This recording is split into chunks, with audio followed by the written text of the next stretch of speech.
여유로운 노후, 구독자, 여러분, 안녕하세요. 가정폭력. 혹시 영화나 뉴스 속에서나 존재하는 나와는 상관없는 먼 나라 이야기라고 생각하시나요? 저 역시 불과 몇 시간 전까지만 해도 그렇게 믿었습니다. 하지만 그 믿음은 지옥 같은 현실이 되어 제 삶을 송두리째 무너뜨렸습니다. 지난 7년간의 결혼 생활 동안 저는 남편이 휘두른 폭력에 온몸이 시퍼런 멍으로 물들고 마음에는 영원히 아물지 않을 깊은 상처를 새겨왔습니다. 그리고 마침내 운명의 그날 밤 남편은 저를 죽기 직전까지 폭행한 뒤 차가운 계집에 던져 넣었습니다. 저는 그곳에서 제 인생이 끝났다고 생각했습니다. 하지만 제가 몰랐던 사실이 하나 있었습니다. 어둡고 좁은 옷장 한 구석에서 6살 난 제 아들이 작은 손으로 떨리는 전화를 걸고 있었다는 것을 말입니다. 그 전화는 정의를 불러왔고 우리 모자의 운명을 완전히 바꾸어 놓았습니다. 축축한 흙냄새, 개 배설물의 역한 냄새, 그리고 차갑고 녹슨 쇠창살 냄새가 코를 찔렀습니다.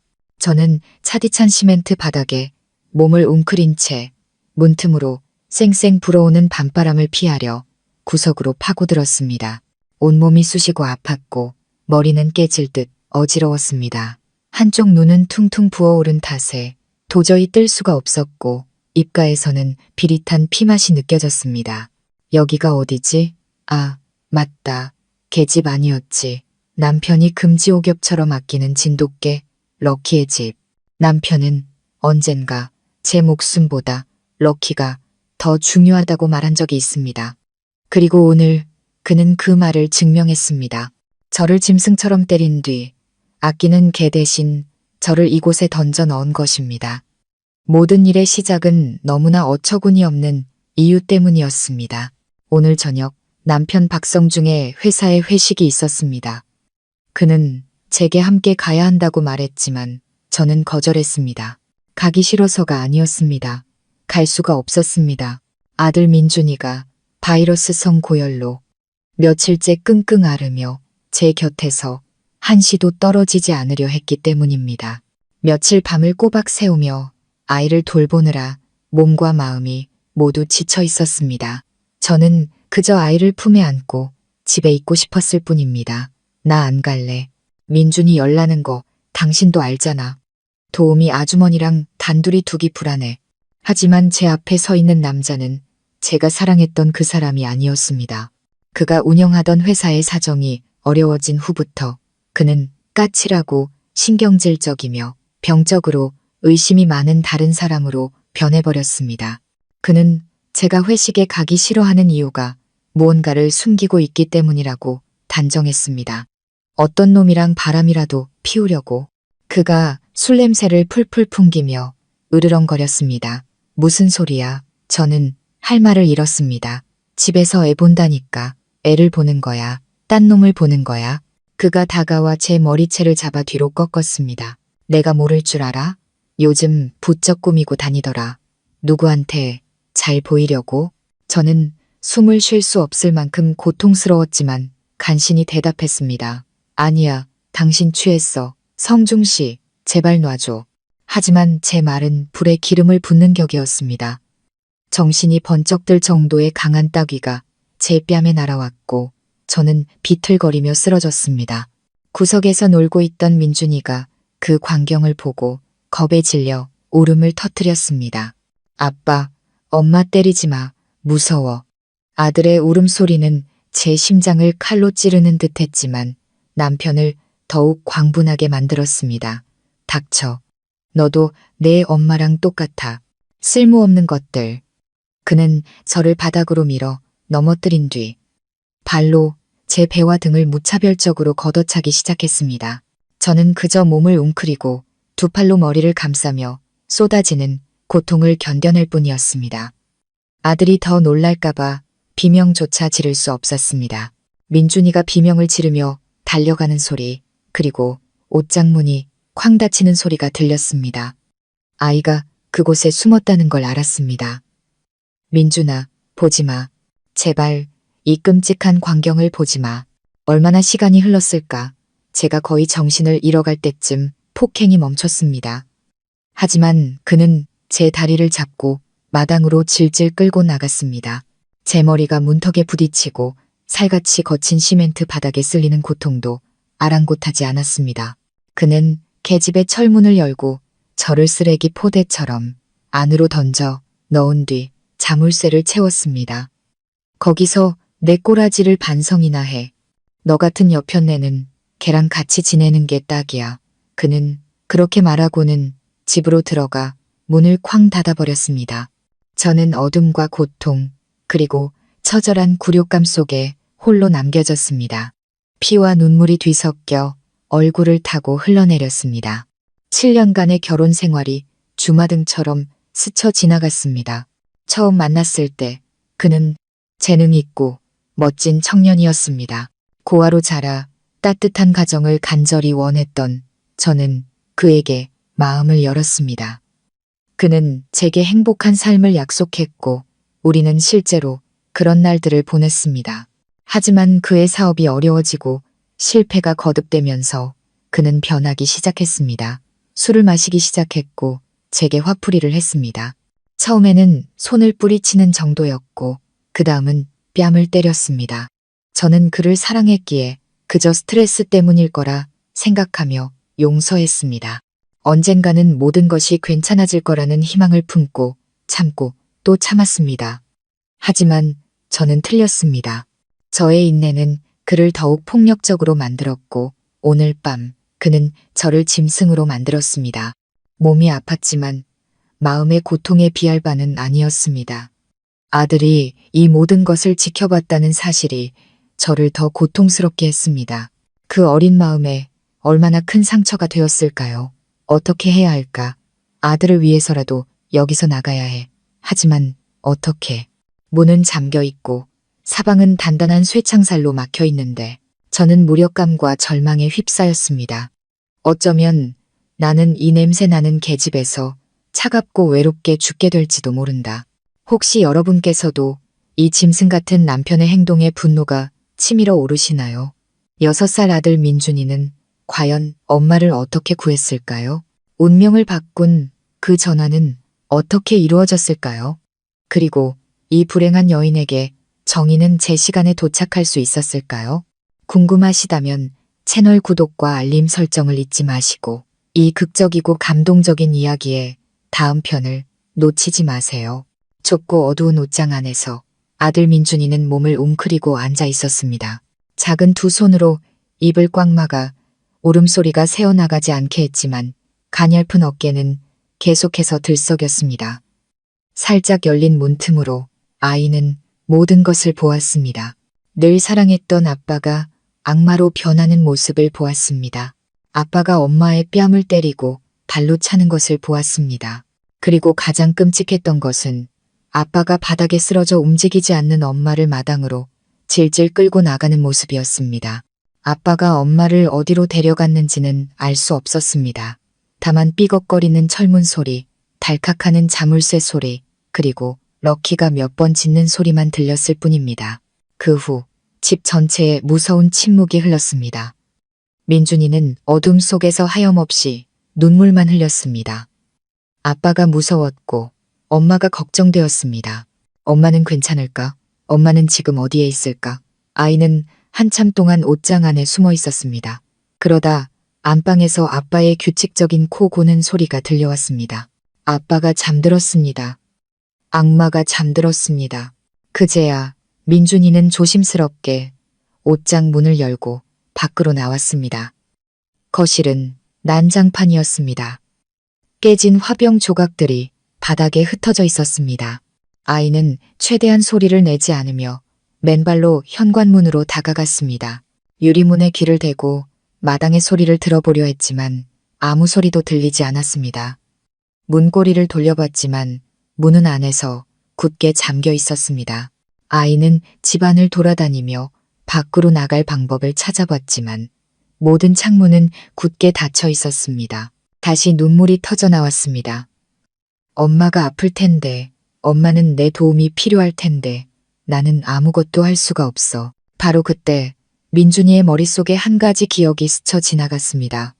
몇 달 전 어느 오후 엄마와 함께 애니메이션을 보고 있었습니다.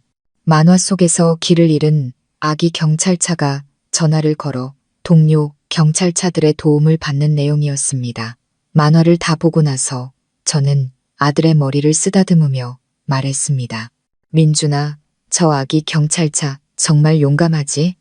꼭 기억해.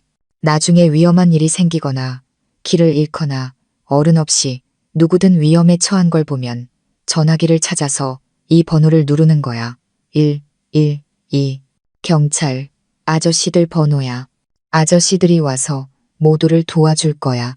알았지? 그때 민준이는 고개를 끄덕이며 대답했었습니다.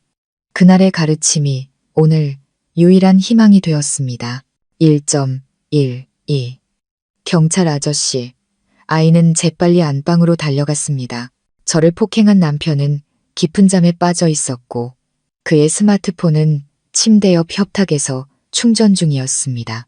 민준이는 조심스럽게 다가가 떨리는 손으로 스마트폰을 충전기에서 뽑았습니다. 화면이 켜지자 아이는 망설임 없이 긴급 전화 버튼을 눌렀습니다.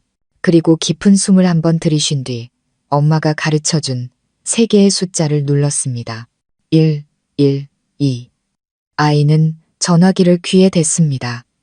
긴 연결음 끝에 낯설고 엄숙한 남자의 목소리가 들려왔습니다. 112 경찰입니다.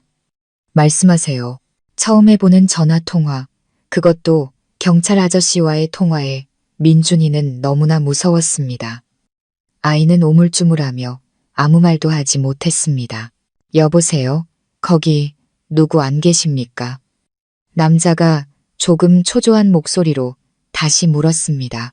경찰 아저씨의 목소리를 듣자 마당에서 고통스러워할 엄마의 모습이 떠올랐습니다. 두려움은 용기로 바뀌었습니다. 아이는 온 힘을 다해 울음을 터뜨리며 말했습니다. 목소리는 어눌했고 두려움에 떨리고 있었습니다. 아저씨, 경찰 아저씨, 우리 엄마 좀 구해주세요. 전화기 너머의 경찰관은 잠시 말을 멈췄습니다.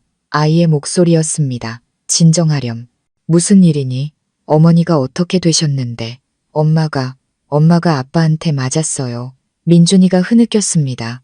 아빠가 엄마를 계집에 가뒀어요. 엄마가 곧 죽을 것 같아요. 아저씨, 뭐라고? 경찰관은 경악했습니다. 그는 즉시 사건의 심각성을 깨달았습니다. 지금 어디니? 집 주소를 말해줄 수 있겠니? 서울시 종로구 평창동 벚꽃로 15번지 안평 빌라예요. 저는 오래전부터 민준이에게 집 주소를 외우게 했습니다. 알았다, 꼬마야. 정말 용감하구나. 지금부터 아빠가 깨지 않게 아주 조용한 곳에 숨어 있으렴. 아저씨들이 금방 갈게. 전화가 끊기자 민준이는 서둘러 스마트폰을 제자리에 두었습니다. 아이는 더 이상 옷장에 숨지 않고 거실 창가로 달려가 커튼을 살짝 젖혔습니다. 그리고 동그란 눈으로 대문 밖을 바라보며 엄마를 구해줄 영웅들을 기다렸습니다. 아이는 몰랐을 것입니다. 짧지만 용감했던 그 전화 한 통이 엄마의 목숨을 구했을 뿐만 아니라 우리 모자의 삶과 존엄을 되찾기 위한 새로운 싸움의 서막을 열었다는 것을 말입니다. 민준이의 운명적인 전화가 걸려온 지 약 30분 후 순찰차 한 대가 안평 빌라단지 정문 밖에 조용히 멈춰섰습니다. 주변의 시선을 끌지 않기 위해 경광등은 끈 상태였습니다. 차에서 2명의 경찰관이 내렸습니다. 한 명은 건장한 체격의 젊은 남자였고 다른 한 명은 앳된 얼굴이지만 눈빛만은 매우 단호한 젊은 여경이었습니다.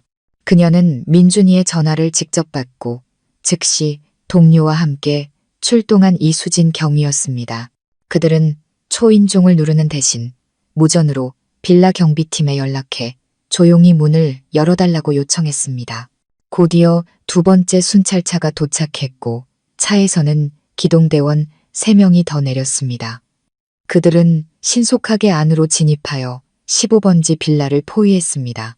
그 시각 집안에서는 박성중이 여전히 깊은 잠에 빠져 있었습니다. 그는 제멋대로인 아내를 제대로 훈육했다는, 남자의 권위를 보여줬다는 만족감에 취해 꿈을 꾸고 있었습니다. 그는 자신의 잔혹한 행동이 6살 아들에 의해 고발되었고 정의가 바로 문 앞에 서 있다는 사실을 까맣게 모르고 있었습니다.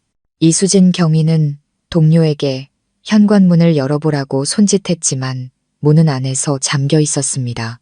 그들은 소리를 내지 않고 집을 부수는 대신 정원과 뒷마당이 있는 뒤편으로 돌아가기로 했습니다. 집 옆쪽으로 이동했을 때 손전등 불빛에 끔찍한 광경이 드러났습니다. 철로 된 계집 안에 한 여자가 시멘트 바닥에 웅크리고 쓰러져 있었습니다. 머리카락은 피와 먼지로 엉겨붙어 있었고 옷은 군데군데 찢어져 있었습니다.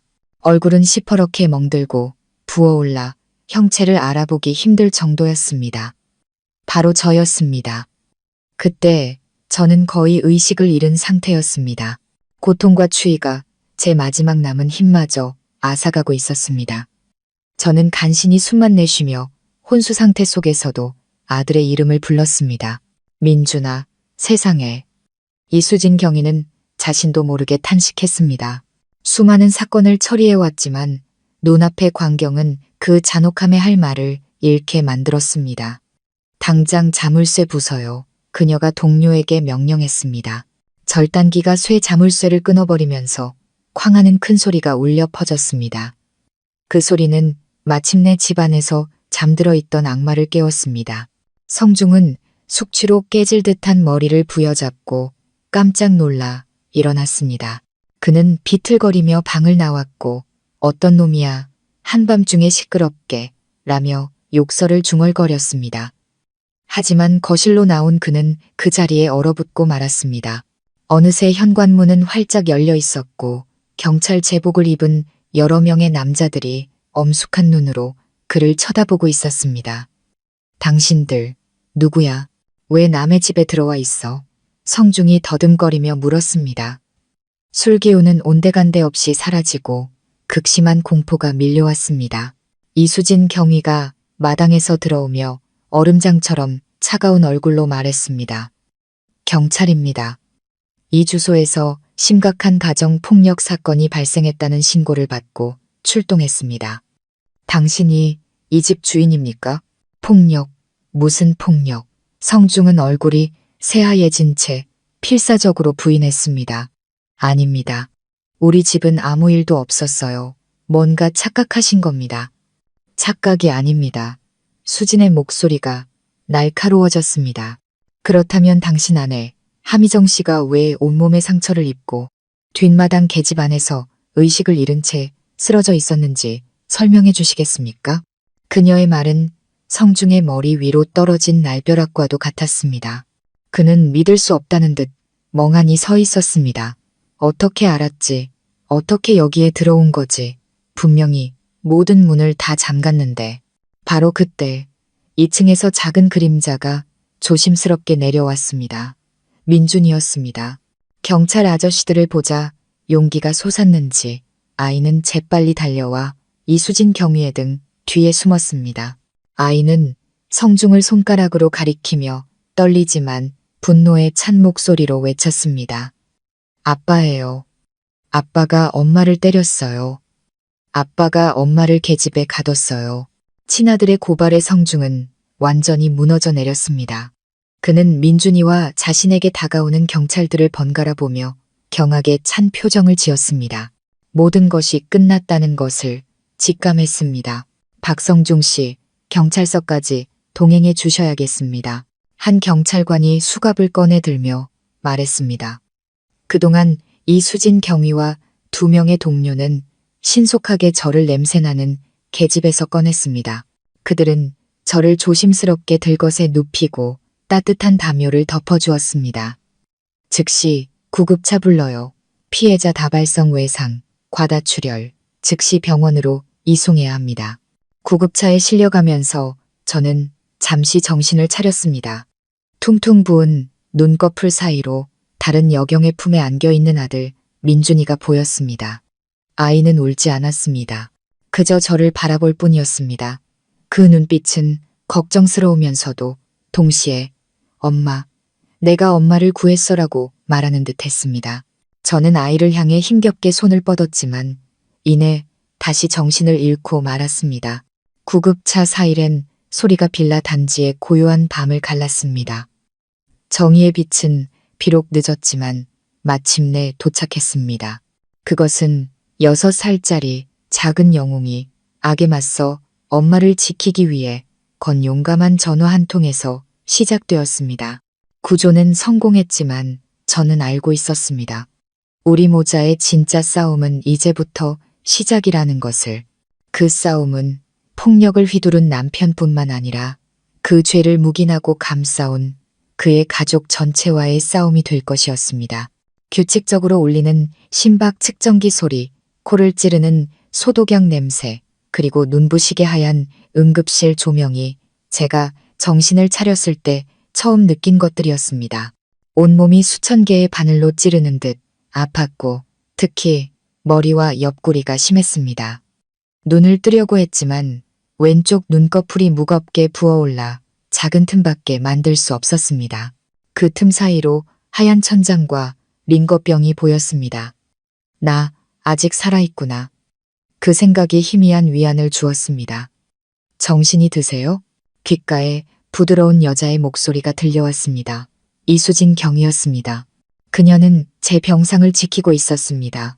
목소리를 내려고 했지만 목이 바싹 말라 제대로 된 소리가 나지 않았습니다. 제 아들 민준이는 걱정 마세요. 수진이 따뜻한 물을 따라주며 저를 안심시켰습니다. 민준이는 안전해요. 아주 착하고 용감한 아이예요. 어머님을 병원으로 모신 뒤 아이는 저희 지구대로 데려갔어요.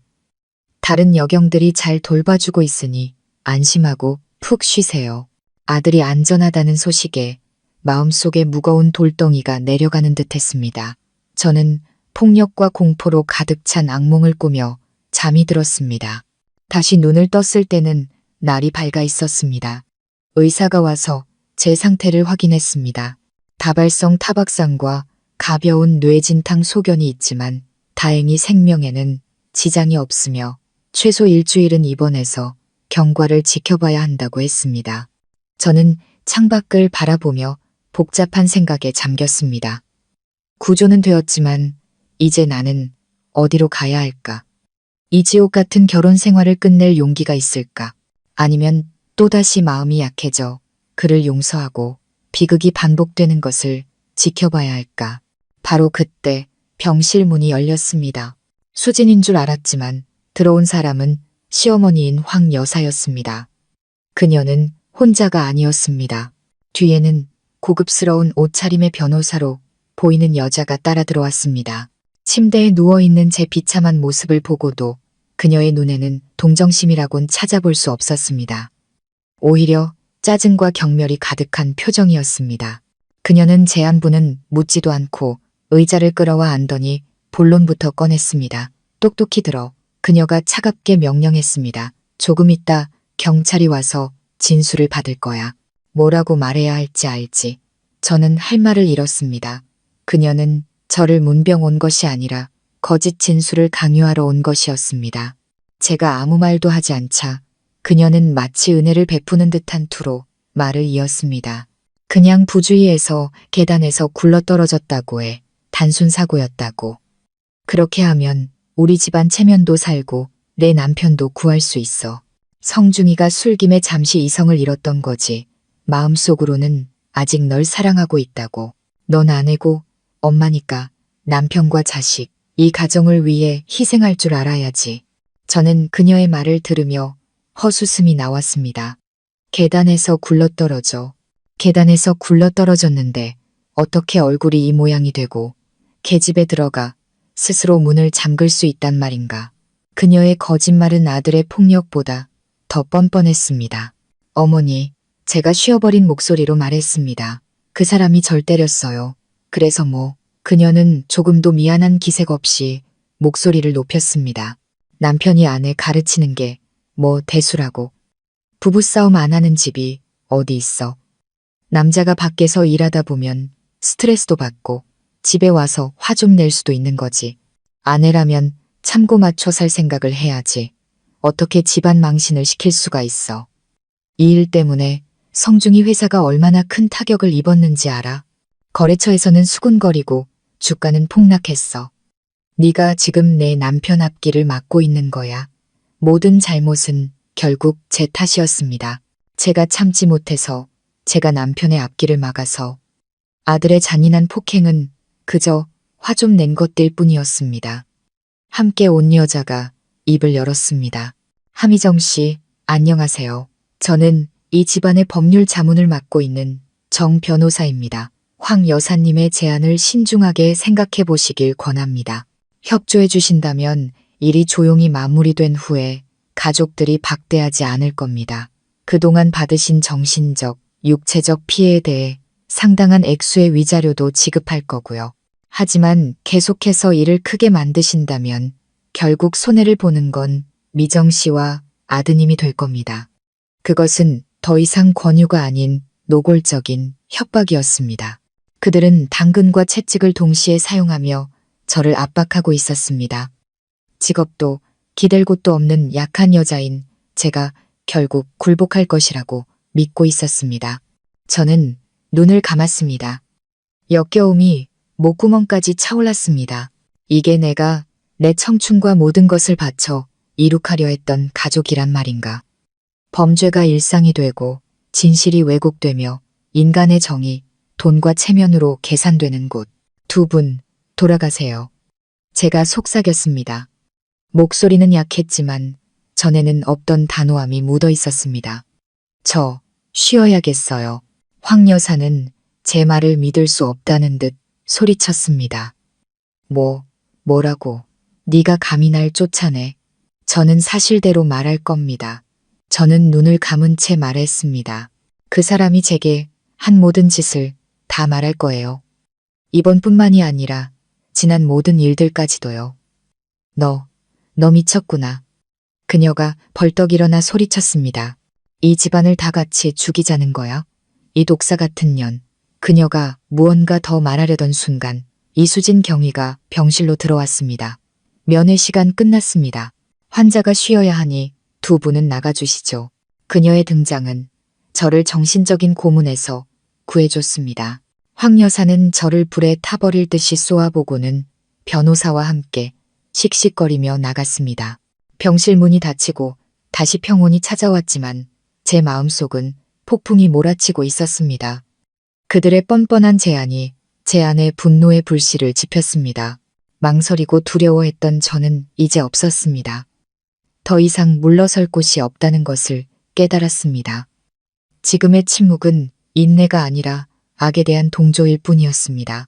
시어머니가 떠난 후 이수진 경위가 제 곁에 앉았습니다. 그녀는 방금 전의 대화에 대해 아무것도 묻지 않고 조용히 사과를 깎아주었습니다. 그녀의 침묵과 배려에 저는 깊은 고마움을 느꼈습니다. 민준이 만나보시겠어요? 그녀가 조용히 물었습니다. 아이가 계속 엄마를 보고 싶어 해요. 아들의 이름을 듣자 가슴이 저려왔습니다. 저는 고개를 끄덕였고 참았던 눈물이 터져 나왔습니다. 아이가 너무 보고 싶었지만 동시에 두려웠습니다. 이 비참한 모습을 보면 아이의 마음에 더 큰 상처가 될까봐 겁이 났습니다. 제 걱정을 눈치챘는지 수진이 말했습니다. 걱정 마세요. 아이들은 생각보다 훨씬 강해요. 지금 민준이에게 가장 필요한 건 엄마가 안전하다는 걸 직접 확인하는 거예요. 몇 분 후 병실 문이 살짝 열리고 민준이가 조심스럽게 들어왔습니다.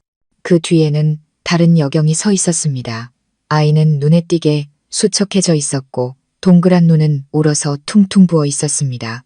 머리와 얼굴에 하얀 붕대를 감고 침대에 누워있는 저를 보자 아이는 그 자리에 멈춰서서 작은 입술을 꾹 다물었습니다.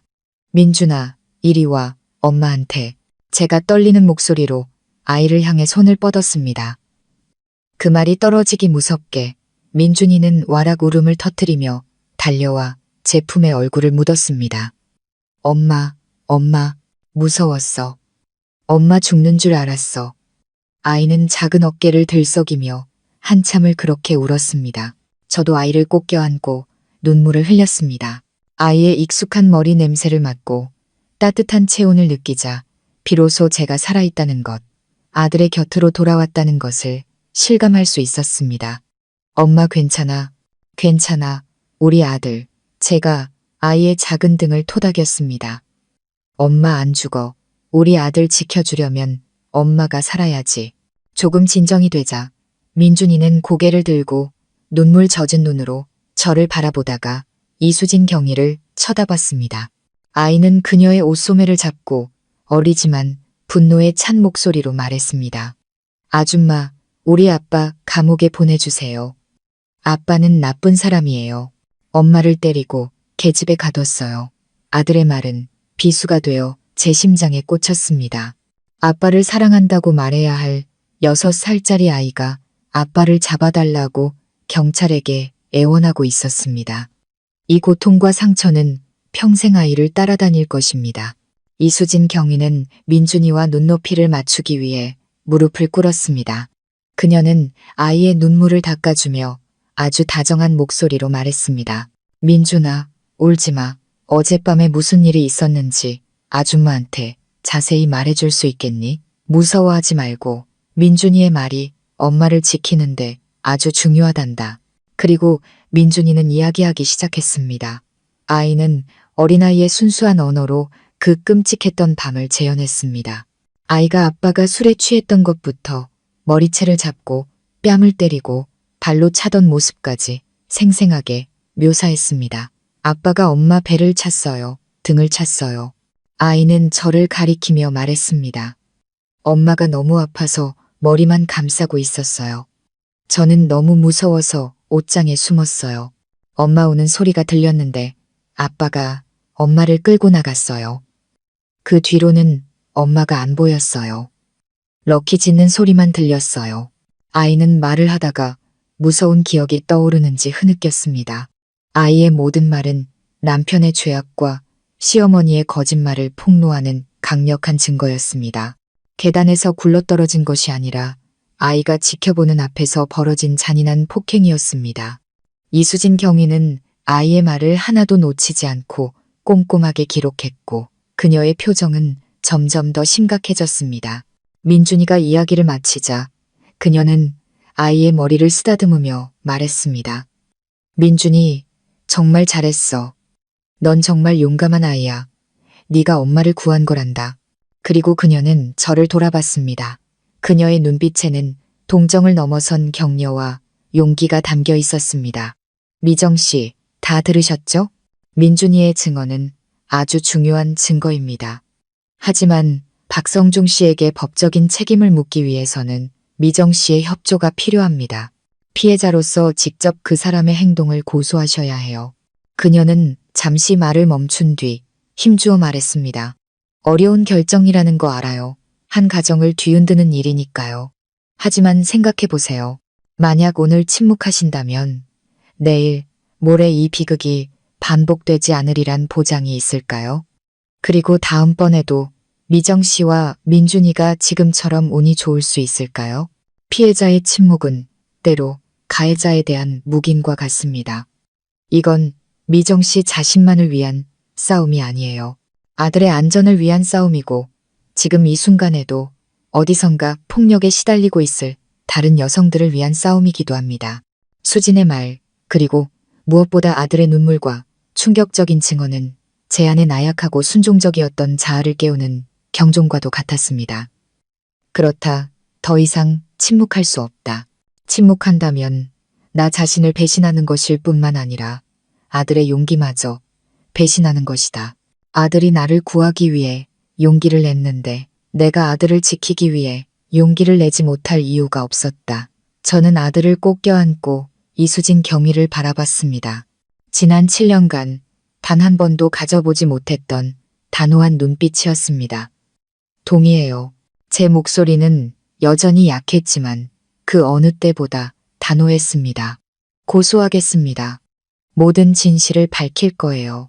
그 사람이 저지른 짓에 대해 반드시 대가를 치르게 할 겁니다. 그 말을 뱉는 순간 오랫동안 제 어깨를 짓누르던 무거운 짐을 내려놓은 기분이었습니다. 앞으로의 길이 험난할 것이고 법적 싸움도 쉽지 않을 것이라는 걸 알았습니다. 하지만 더 이상 두렵지 않았습니다. 이제 저는 혼자가 아니었기 때문입니다. 아들이 곁에 있고 이수진 경위처럼 좋은 사람들이 곁에 있었습니다.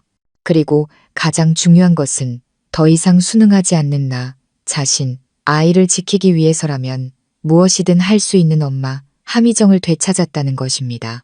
진짜 싸움은 이제부터 시작이었습니다.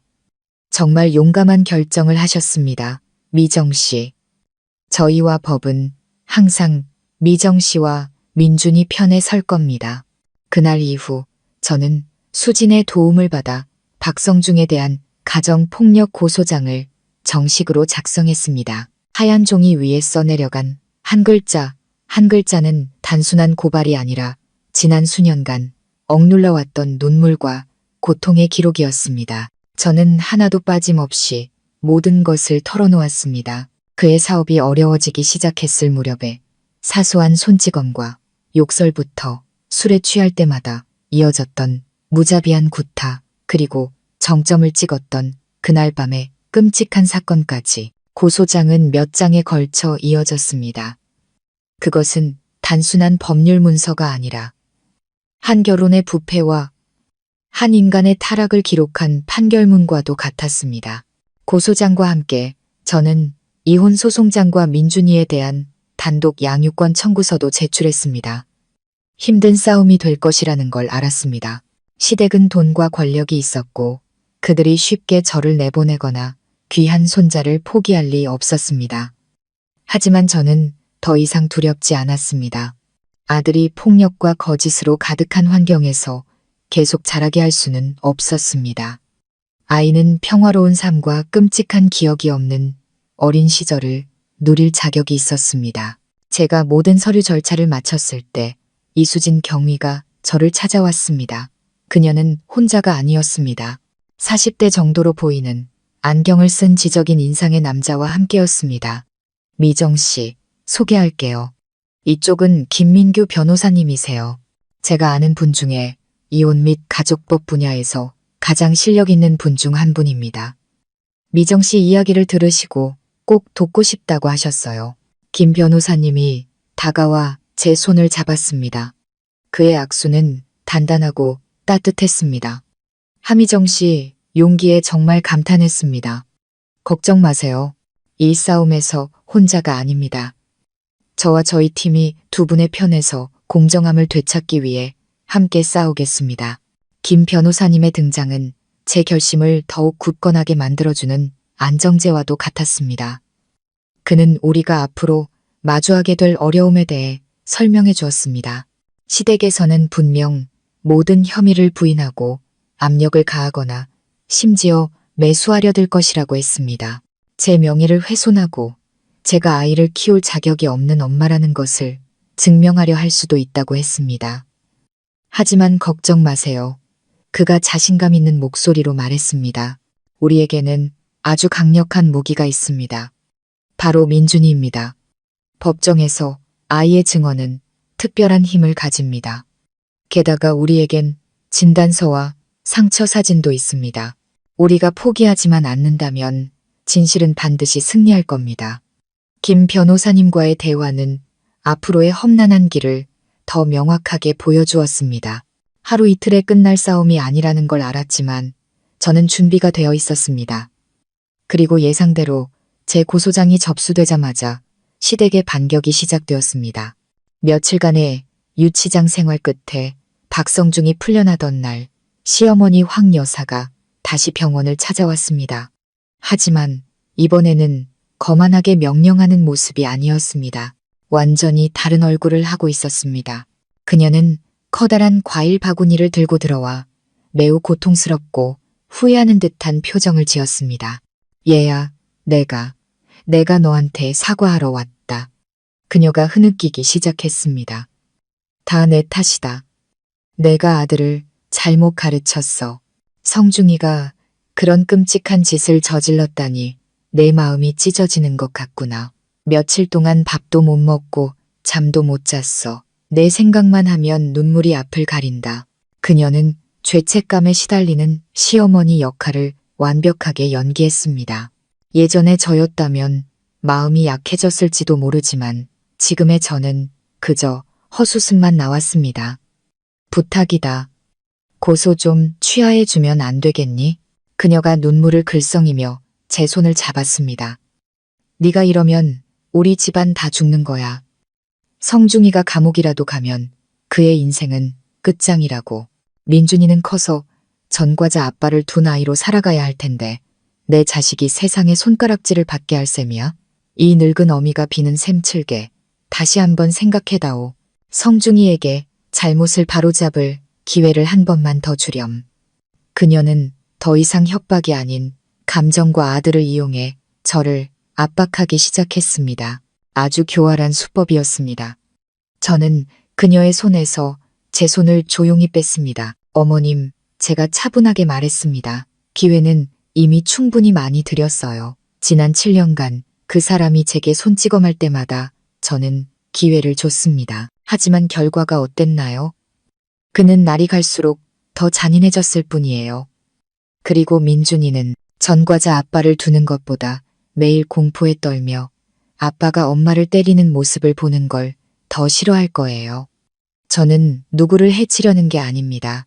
저 자신과 제 아들을 구하려는 것뿐이에요. 제 단호한 태도에 황 여사의 표정이 돌변했습니다.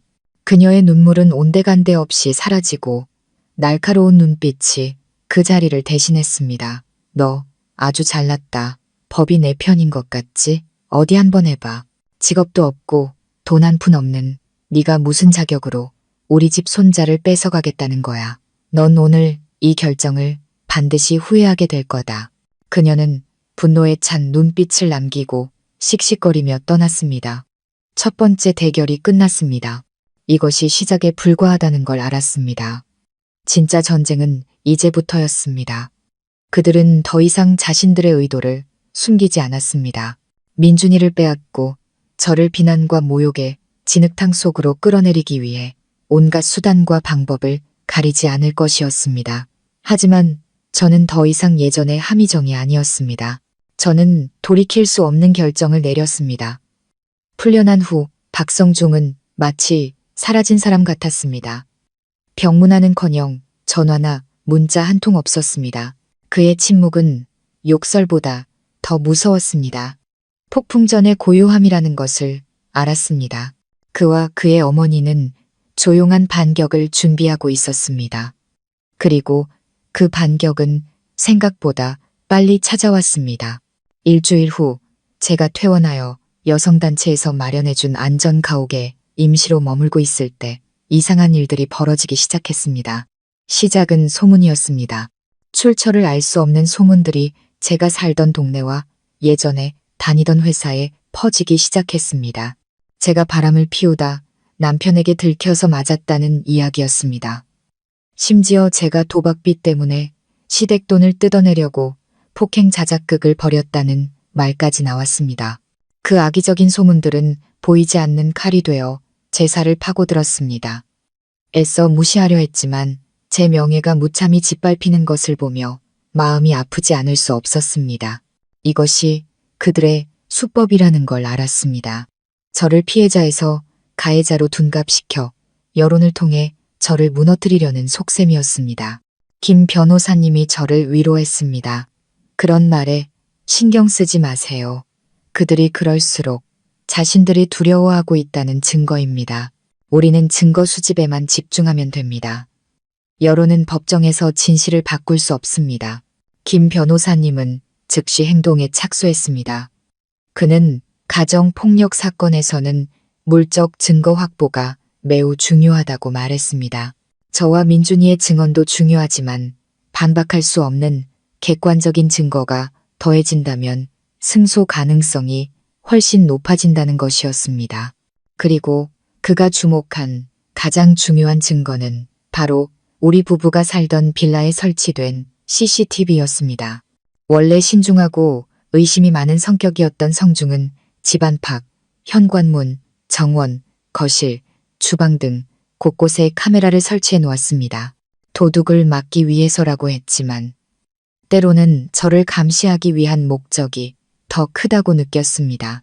하지만 목적이 무엇이었든 오늘 그 카메라들은 그를 향한 무기가 될 수 있었습니다. 폭행이 시작된 거실 모퉁이의 카메라와 계집이 있는 마당의 카메라는 분명 그의 모든 범죄를 기록했을 것이라고 확신했습니다. 수사기관의 영장을 받아 김 변호사님과 기술팀이 빌라로 가서 녹화장치의 데이터를 추출했습니다. 저는 동행하지 않고 초조하게 결과를 기다렸습니다. 정의가 쉽게 실현되기를 기도했습니다. 하지만 현실은 영화와 달랐습니다. 약 2시간 후 김 변호사님에게서 전화가 왔습니다. 그의 목소리는 이전의 낙관적인 모습과 달리 무겁게 가라앉아 있었습니다. 미정 씨, 안 좋은 소식이 있습니다. 제 심장이 쿵 내려앉았습니다. 왜요? 영상이 없나요? 없는 게 아닙니다. 김 변호사님이 한숨을 쉬었습니다. 지워졌습니다. 사건 발생 시점 전후 24시간 동안의 모든 카메라 데이터가 흔적도 없이 삭제되었습니다. 그 이전 날짜의 데이터는 그대로 남아있고요. 귀가 멍멍해졌습니다. 지워졌다고요? 확실한가요? 복구할 방법은 없나요? 최고의 전문가들에게 의뢰해봤지만 김 변호사님이 힘없이 말했습니다. 단순 삭제가 아니라고 합니다. 전문적인 프로그램을 사용해서 새로운 데이터를 여러 번 덮어 쓴 흔적이 보인다고 해요. 이 기술로는 복구가 거의 불가능하다고 합니다. 기술에 대해 잘 아는 사람이 의도적으로 저지른 행동입니다. 저는 의자에 주저앉았습니다. 모든 희망이 꺼져버리는 것 같았습니다. 누가 한 짓인지 뻔했습니다. 성중이거나 그의 어머니일 것입니다.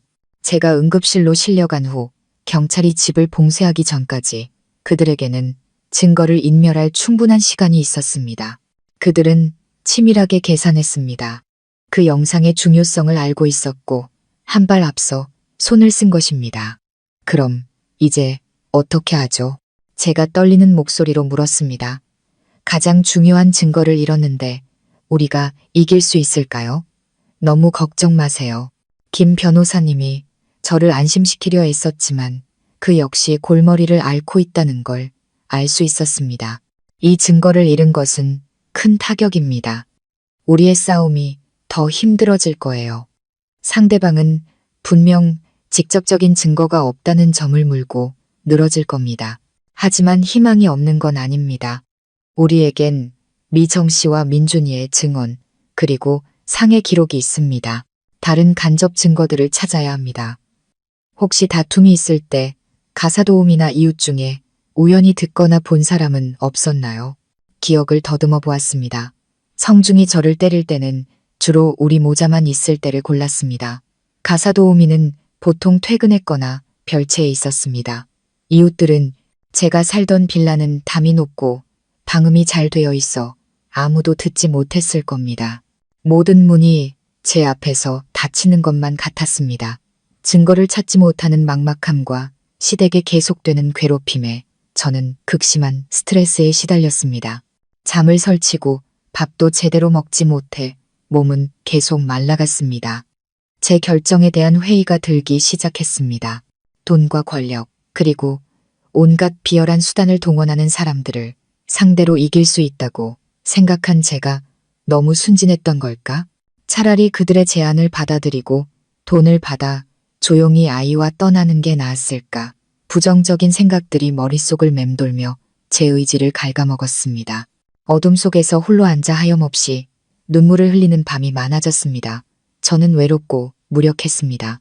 제가 가장 절망적이었던 순간 김 변호사님이 다시 저를 찾아왔습니다. 미정 씨, 그가 조용히 말했습니다. 지금 많이 힘드시다는 거 압니다. 하지만 민준이를 보세요. 아이에게는 강한 엄마가 필요합니다. 진실은 영원히 감출 수 없다고 믿으셔야 해요. 단지 우리가 아직 올바른 방법을 찾지 못했을 뿐입니다. 지금은 마음을 진정시키고 모든 걱정을 내려놓으세요. 눈을 감고 지난 7년을 아주 자세히 다시 떠올려 보세요. 이번 한 번만 있었던 게 아니잖아요. 분명 우리가 놓치고 있는 흔적이 있을 겁니다. 김 변호사님의 말은 제 안에 잠들어 있던 무언가를 깨우는 전류 같았습니다. 그렇다. 흔적. 분명히 다른 흔적들이 있을 것이다. 저는 눈을 감았습니다. 지난 7년간의 결혼 생활이 한편에 영화처럼 머릿속을 스쳐 지나갔습니다. 행복했던 날들, 첫 균열, 다툼, 밀침, 그리고 폭행. 맞을 때마다 제가 어떻게 했는지 기억해내려 애썼습니다. 울고 혼자 약을 바르고 그리고 침묵으로 넘어갔습니다. 하지만 멍이 너무 심해 혼자 처리할 수 없었던 때도 있었습니다. 그때 저는 한 가지 생각이 어두운 밤하늘의 번개처럼 머릿속을 스쳤습니다.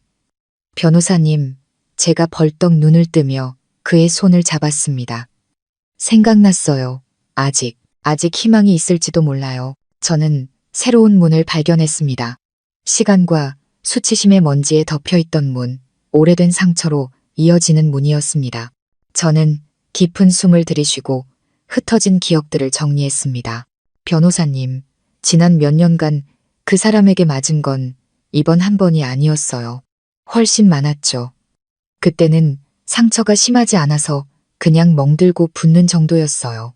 하지만 창피해서 아는 사람들을 마주치고 질문받는 게 두려워서 종합병원에는 갈 엄두도 못 냈어요.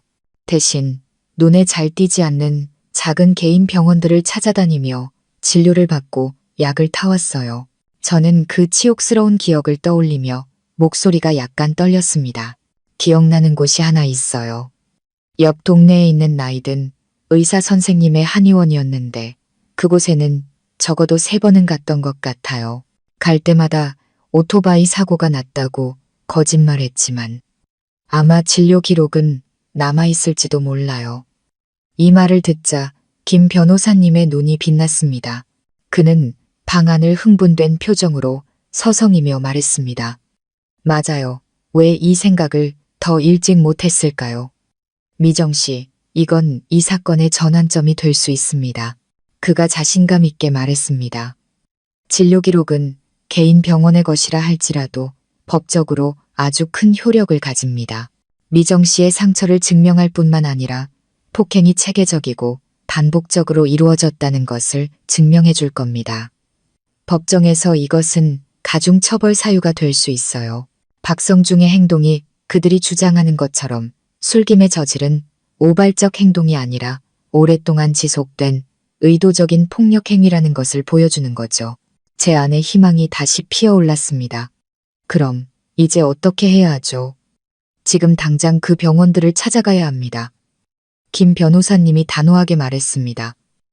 상대방이 눈치채고 손을 쓰기 전에 최대한 빨리요. 즉시 우리는 오래된 상처의 흔적을 찾는 여정을 시작했습니다. 그것은 쉽지 않은 길이었습니다. 제 기억은 희미했습니다. 어렴풋이 길과 골목만 기억날 뿐이었습니다.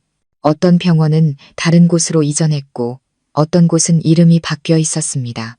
우리는 거의 하루 종일 이 동네에서 저 동네로 이 사람 저 사람에게 물어가며 헤맸습니다. 하지만 돌아오는 대답은 고개를 젓는 것뿐이었습니다. 해가 저물자 피로와 실망감이 저를 덮쳤습니다. 변호사님, 그냥 그만할까요? 제가 지친 목소리로 말했습니다. 아마 제가 잘못 기억했거나 기록이 이미 폐기되었을지도 몰라요. 포기하지 마세요. 김 변호사님이 저를 격려했습니다. 마지막 장소가 하나 남았잖아요. 조금만 더 힘을 내요. 제가 마지막으로 기억하는 곳은 은평구의 낡은 골목 깊숙한 곳에 있던 작은 한의원이었습니다. 그곳의 의사 선생님은 매우 인자한 노인이었습니다. 그때 저는 성중에게 밀려 넘어져 손목을 삐끗하고 심하게 부어올랐었습니다. 그곳에서 침을 맞고 약을 지었습니다. 우리는 마침내 그곳을 찾았습니다. 한의원은 그대로 있었습니다. 낡은 나무 간판에는 심한 한의원이라는 글자가 선명했습니다. 심장이 빠르게 뛰기 시작했습니다. 안으로 들어서자 은은한 한약 냄새가 풍겨왔습니다. 백발의 노의사 선생님이 여전히 약장 앞에서 묵묵히 약재를 정리하고 있었습니다. 안녕하세요, 선생님. 제가 떨리는 목소리로 인사했습니다. 그는 두꺼운 돋보기 안경 너머로 저를 쳐다보았습니다. 한참 동안 저를 보던 그가 갑자기 아 하는 소리를 냈습니다. 지난번에 오토바이 사고로 손목 다쳤던 아가씨 아니요? 한동안 안 보이더니 상처는 다 나았소? 그가 저를 기억하고 있었습니다. 기쁨과 희망이 솟아올랐습니다.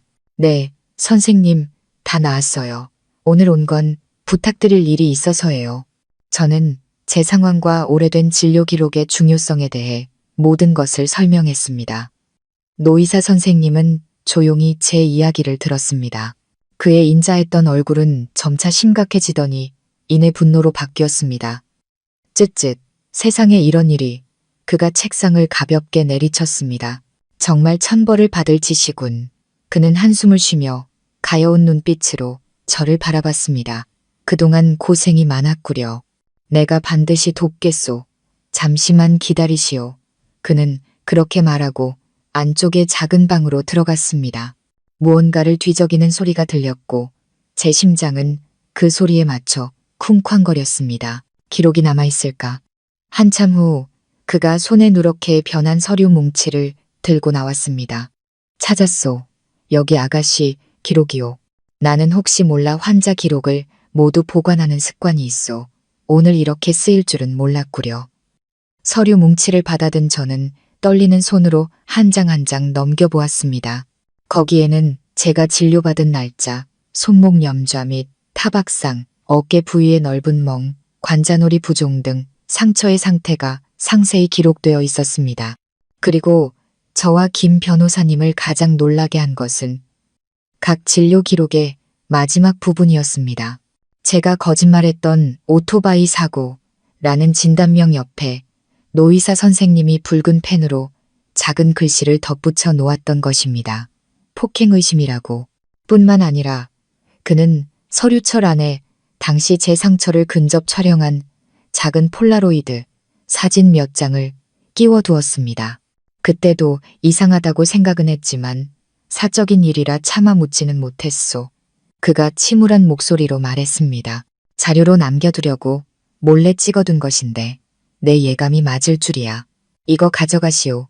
부디 공정함을 되찾는데 도움이 되길 바라오.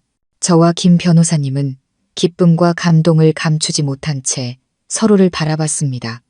이것이 바로 우리가 찾던 결정적 증거였습니다. 제가 묻어두려 했던 오래된 상처와 고통이 이제 가장 날카로운 무기가 되었습니다. 저는 그저 고개를 숙여 친절한 노의사 선생님께 감사 인사를 드릴 뿐이었습니다. 선생님, 정말 어떻게 감사드려야 할지 모르겠습니다. 그는 그저 손을 저으며 온화하게 웃었습니다. 별 말씀을. 사람 하나 살리는 게 탑 7개 쌓는 것보다 낫다고 했소. 나는 마땅히 해야 할 일을 했을 뿐이요. 부디 힘을 내시오. 진실은 반드시 이길 거요. 한의원을 나서며 저는 천근만근의 짐을 내려놓은 기분이었습니다. 손에 든 서류 뭉치는 더 이상 치욕의 증거가 아니었습니다. 그것은 희망의 상징이었고 어두운 터널 끝에서 서서히 모습을 드러내는 정의의 빛이었습니다. 싸움은 아직 끝나지 않았지만 이제 제 손에는 날카로운 검이 들려 있었습니다. 그리고 저는 정의의 저울이 서서히 우리 모자 쪽으로 기울고 있음을 알았습니다. 귀중한 진료 기록을 확보한 후 김민규 변호사님이 제게 말했습니다. 미정 씨, 이 증거들만으로도 매우 강력합니다. 하지만 그림을 더 완벽하게 만들고 법원의 사건의 심각성을 명확히 보여주기 위해서는 이웃들의 증언이 필요합니다. 직접 폭행 장면을 목격하지는 못했더라도 지난 수년간 분명 이상한 낌새를 눈치챘을 겁니다. 솔직히 처음에는 망설여졌습니다. 안평빌라 단지는 고급 주거 지역으로 집집마다 담이 높고 문이 굳게 닫혀 있었습니다. 이웃들은 서로 교류가 거의 없었고 각자의 삶을 살았습니다. 게다가 시댁은 그 동네에서 꽤나 영향력이 있었습니다. 많은 사람들이 박성중을 인맥 넓은 젊은 사장으로 알고 있었습니다. 아무도 증언에 나서려 하지 않을까봐 보복을 당하거나 귀찮은 일에 휘말릴까봐 두려웠습니다. 내 집 앞 눈만 쓸면 그만이라는 생각이 그런 곳에 불문율이었습니다. 하지만 김 변호사님은 끈질겼습니다. 일단 시도해 봅시다. 저는 어디에나 양심 있는 좋은 사람들이 있다고 믿습니다. 문제는 그들이 목소리를 낼 용기가 있느냐, 없느냐일 뿐이죠. 그리고 우리가 할 일은 그들에게 용기를 주는 것입니다. 며칠 후 저는 김 변호사님 그리고 경찰 제복을 입은 이수진 경위와 함께 안평빌라 단지로 다시 돌아갔습니다. 경찰의 등장은 작은 소동을 일으켰습니다. 우리는 우리 집이 아닌 주변 집들부터 찾아갔습니다. 첫 번째로 방문한 곳은 바로 옆집에 사는 퇴직 공무원 박 선생님 댁이었습니다. 그는 꽤나 까다롭고 말수가 적은 분이었습니다. 우리가 방문 목적을 설명하자 그는 손을 내저으며 말했습니다. 나는 아무것도 모릅니다. 당신들 집안일에 끼어들고 싶지 않으니 귀찮게 하지 마시오. 그는 그렇게 말하고 문을 쾅 닫아버렸습니다. 첫 거절에 조금 실망했지만 우리는 포기하지 않고 두 번째, 세 번째 집을 방문했습니다. 돌아오는 대답은 비슷했습니다. 바빠서 잘 몰라요. 집이 방음이 잘 돼서 아무 소리도 못 들었어요. 제발 우리 좀 내버려 두세요. 우리도 먹고 살아야 합니다. 그들의 눈에서 공포를 읽을 수 있었습니다. 연루되는 것에 대한 두려움, 보복에 대한 두려움. 그들의 무관심은 제 마음에 찬물을 끼얹는 것 같았습니다. 사람과 사람 사이에는 때로 콘크리트 벽보다 더 단단한 보이지 않는 벽이 존재했습니다. 거의 포기하고 돌아가려던 순간 맞은편 빌라에서 한 여자가 조심스럽게 문을 열고 우리를 손짓해 불렀습니다. 저와 나이가 비슷해 보이는 전업주부인 영희 엄마였습니다. 예전에 쓰레기를 버리러 나갔을 때 몇 번 인사를 나눈 적이 있었습니다. 저희 집으로 들어와서 잠시 이야기 좀 하실래요? 그녀가 주변을 살피며 조심스럽게 말했습니다. 우리는 그녀의 집으로 들어갔습니다. 그녀는 서둘러 문을 닫고 우리에게 물을 따라주었습니다. 죄송해요. 바로 나서지 못해서. 그녀가 떨리는 목소리로 말했습니다. 저도 너무 무서웠어요. 남편 사업이 성중시 회사와 몇 번 엮인 적이 있어서. 제가 나섰다가 남편 일에 문제가 생길까봐. 걱정 마세요. 법은 증인을 보호합니다. 누구도 해를 끼칠 수 없습니다. 수진이 그녀를 안심시켰습니다. 영희 엄마는 용기를 내기 위해 깊은 숨을 들이쉬었습니다. 더는 침묵할 수 없었어요. 미정 씨와 민준이를 생각하면 마음이 너무 아파서. 저도 엄마잖아요. 오늘 제가 침묵하면 내일은 다른 누군가에게 똑같은 비극이 일어날 수 있다고 생각했어요. 그리고 그녀는 이야기하기 시작했습니다. 그녀는 집이 방음이 잘 되지만 고요한 밤이 되면 종종 우리 집에서 큰 다툼 소리와 욕설이 들려왔다고 했습니다. 심지어 물건을 부수는 소리와 아이의 비명 같은 울음소리를 들은 적도 있다고 했습니다. 사건이 있던 날 밤, 그녀가 여전히 두려운 목소리로 말했습니다. 저는 모든 걸 들었어요. 성중 씨가 고함치는 소리, 미정 씨가 애원하는 소리, 그리고 무언가 깨지는 소리. 민준이가 처절하게 우는 소리도 들었어요. 경비실에 전화하려 했는데 남편이 말렸어요. 남의 부부싸움에 끼어들어서 좋을 거 없다고. 저는 남편 말을 따랐고 그날 밤 죄책감에 한숨도 못 잤어요. 그녀는 눈물을 글썽이며 저를 바라봤습니다. 미정 씨, 미안해요. 제가 더 일찍 나섰어야 했는데. 아니에요. 괜찮아요. 제가 그녀의 손을 잡았습니다. 감동이 밀려왔습니다.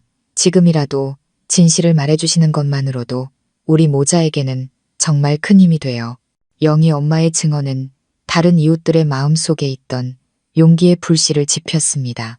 우리가 그녀의 집을 나설 때 근처 다른 집의 가사도우미 아주머니도 몰래 우리를 찾아왔습니다. 아주머니는 어느 이른 아침길을 쓸다가 얼굴에 멍이 든 제가 황급히 택시를 타고 어딘가로 가는 것을 직접 봤다고 했습니다. 그때도 참 이상하다고 생각했어요. 아주머니가 말했습니다. 참하고 예쁜 새댁이 어쩌다 저런 꼴이 됐을까.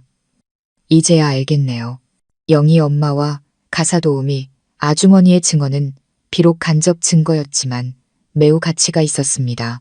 그것은 침묵의 벽을 허물었고 박성중의 범죄가 그가 생각했던 것처럼 완벽하게 숨겨지지 않았다는 것을 보여주었습니다.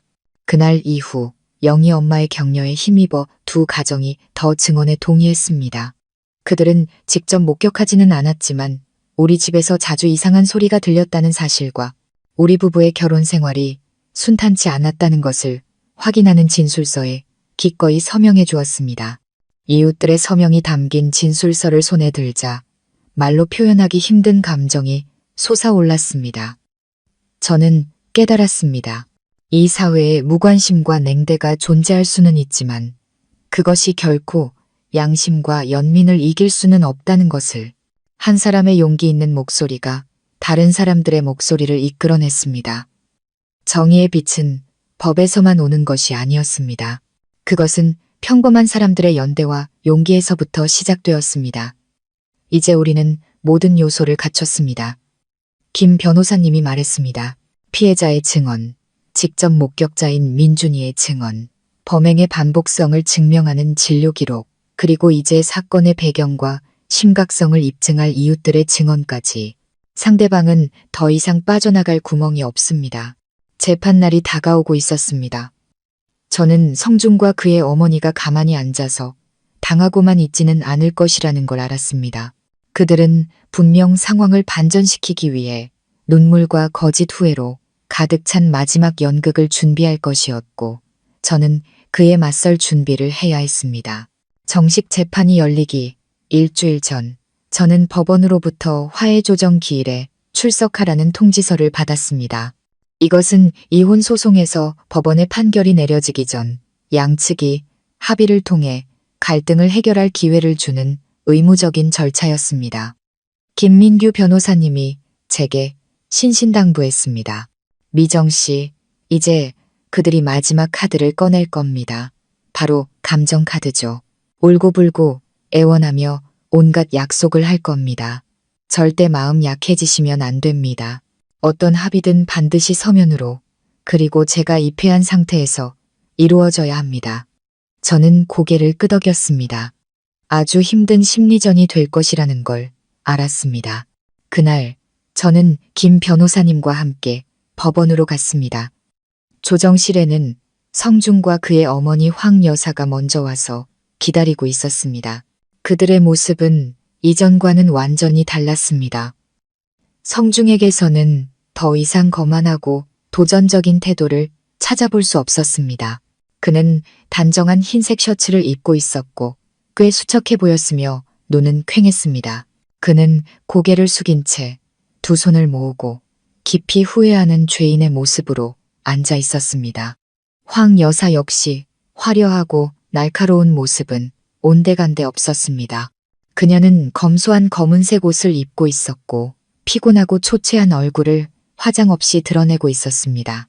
제가 들어서는 것을 보자마자 그녀는 소리치기 위해서가 아니라 울기 위해 급히 일어났습니다. 얘야, 우리 며느리.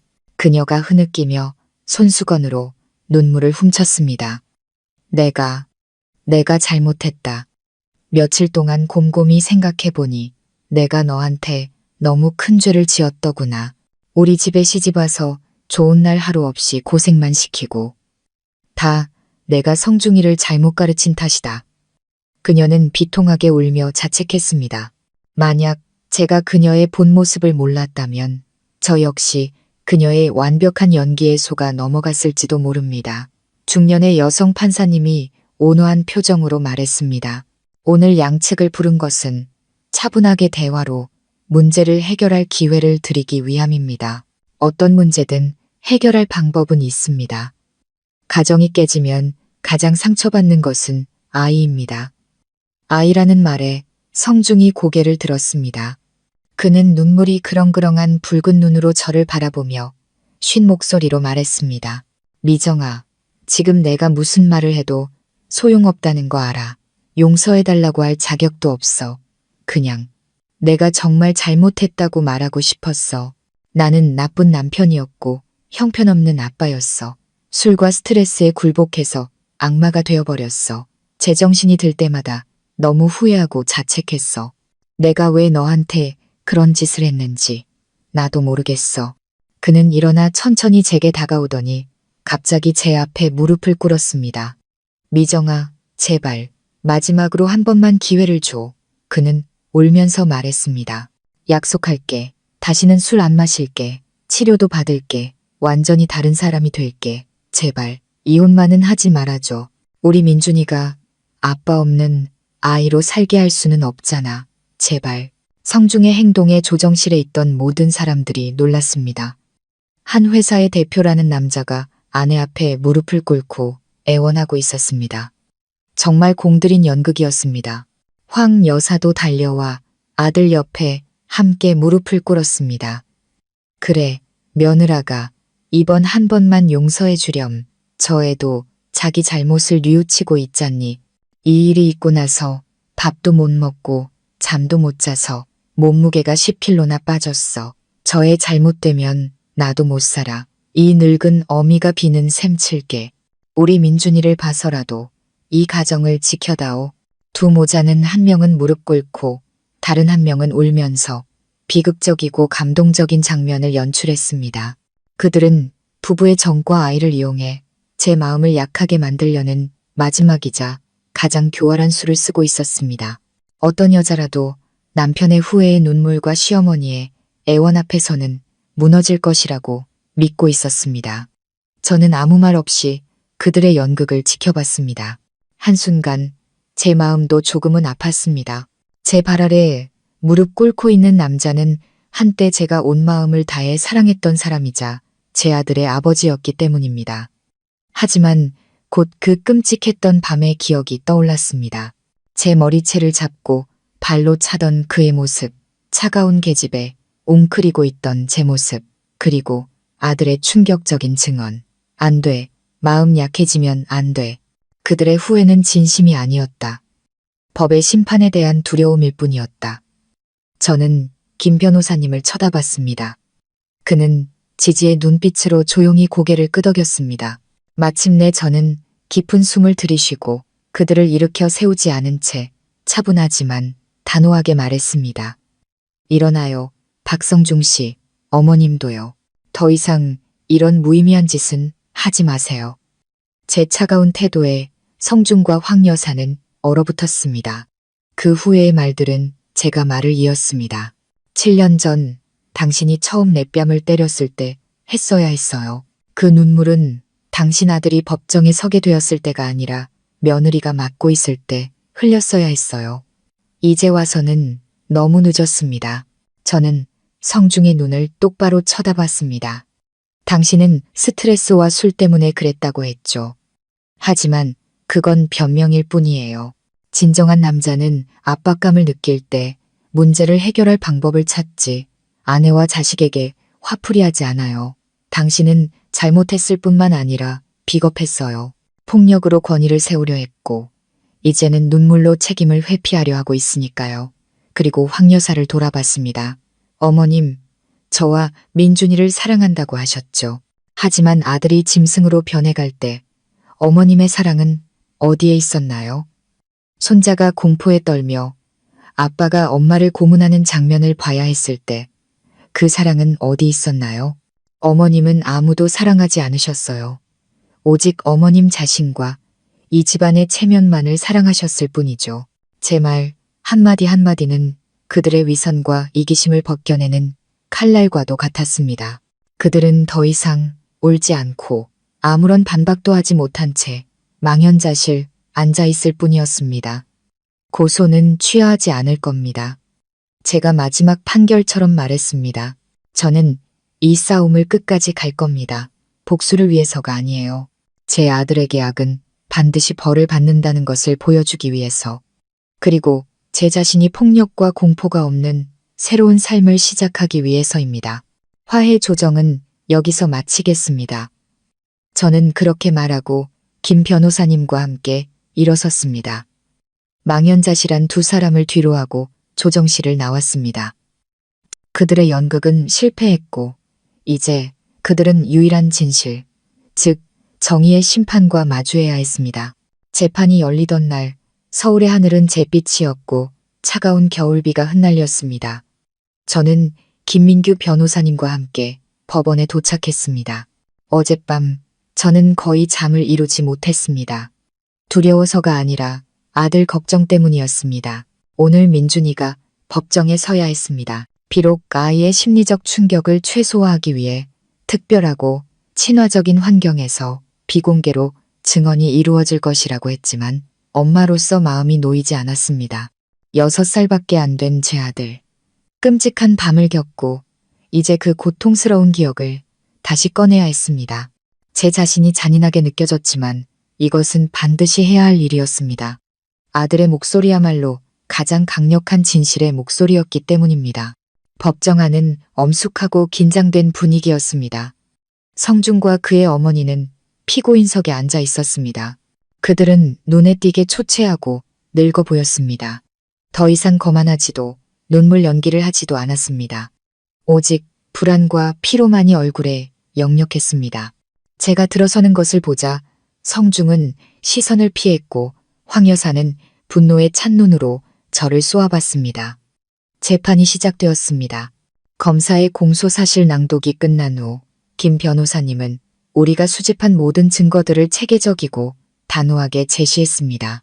제 상처 사진, 개인 병원의 진료 기록, 그리고 이웃들의 진술서까지. 증거가 하나씩 제시될 때마다 법정은 술렁였습니다. 성중의 변호사는 제 상처는 스스로 넘어져 생긴 것이며 이웃들의 증언은 단순한 헛소문일 뿐이라고 반박하려 애썼습니다. 치열한 공방이 오갔습니다. 그리고 마침내 가장 중요한 순간이 왔습니다. 재판장이 미성년 증인인 박민준 군에 대한 증인 신문을 진행하겠다고 선언했습니다. 규정에 따라 증인 신문은 재판부, 검사, 양측, 변호사, 심리 전문가, 그리고 보호자인 저만 참석한 가운데 별도의 방에서 진행되었습니다. 성준과 황 여사는 참석할 수 없었고 오직 TV 화면을 통해서만 지켜볼 수 있었습니다. 민준이는 이수진 경위의 손을 잡고 방으로 들어왔습니다.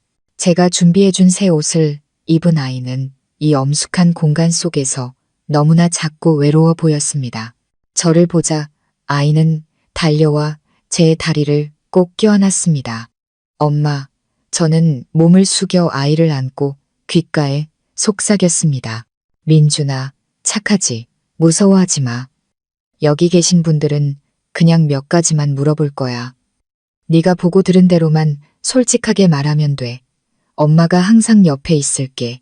심리 전문가인 젊고 인상 좋은 선생님이 민준이 곁으로 다가왔습니다.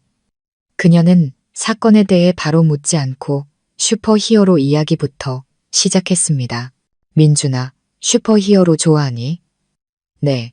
민준이가 긴장이 풀린 듯 작게 대답했습니다. 그럼 슈퍼히어로의 가장 큰 힘이 뭔지 아니? 민준이가 잠시 생각하더니 말했습니다. 용기요.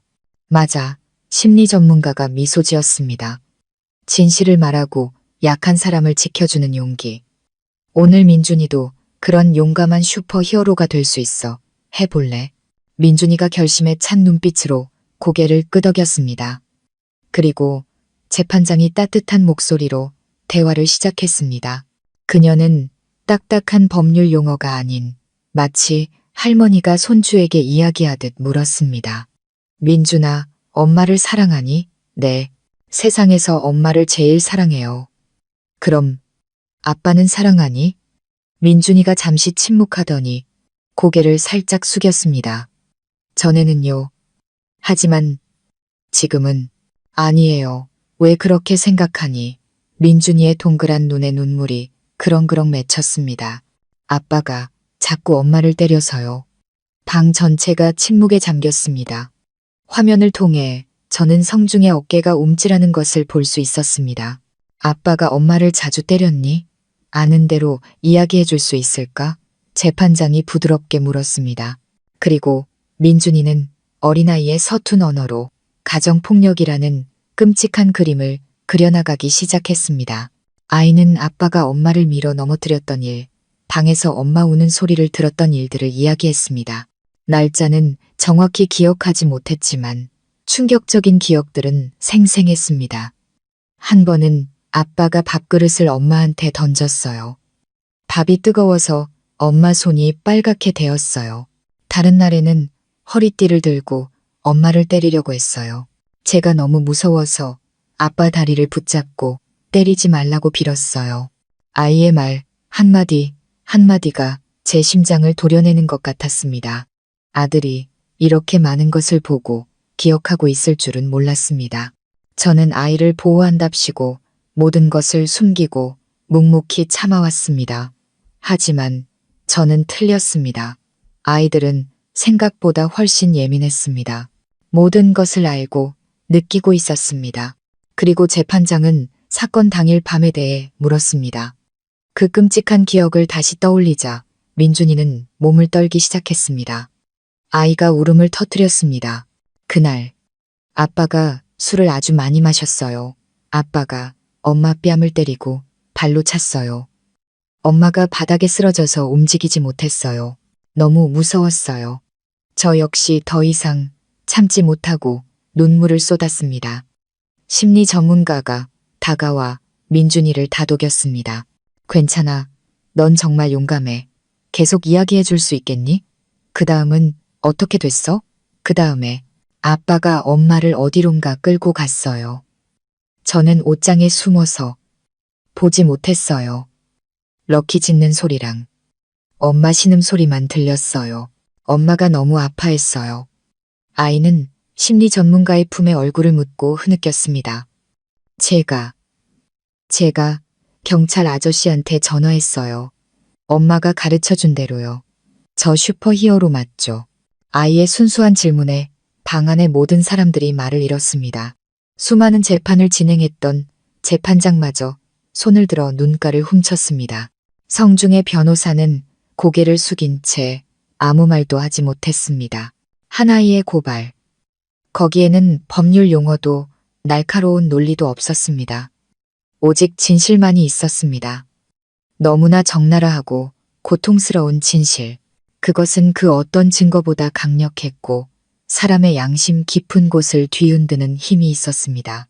TV 화면 너머로 성중이 책상에 머리를 밟고 두 손으로 얼굴을 감싼 채 흐느끼는 모습이 보였습니다. 그의 넓은 어깨가 심하게 떨리고 있었습니다. 황 여사는 피가 하나도 없는 얼굴로 석상처럼 굳어 있었습니다. 아마 이 순간에야 비로소 그들은 자신들의 행동이 한 여자를 다치게 했을 뿐만 아니라 한 아이의 영혼을 죽이고 있었다는 사실을 깨달았을 것입니다.